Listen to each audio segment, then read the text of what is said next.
எங்கள் தினசரி அப்பம். உம்முடைய துவக்கம் அற்பமாயிருந்தாலும் உம்முடைய முடிவு சம்பூரணமாயிருக்கும். யோபு 8ஆம் அதிகாரம் 7ஆம் வசனம். பிரியமானவர்களே, யோபுவின் நண்பர் சொல்கிறார், யோபே, உன் தொடக்கம் அற்பமாக இருந்தாலும் உமது எதிர்காலம் ஆசீர்வாதமானதாக இருக்கும்.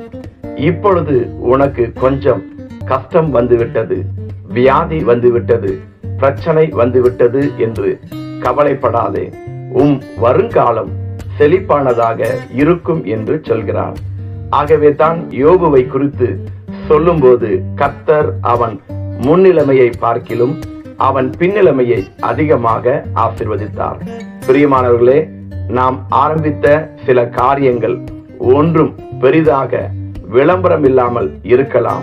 கலங்காதீர்கள், அதன் முடிவு ஆசீர்வாதமாக இருக்கும்.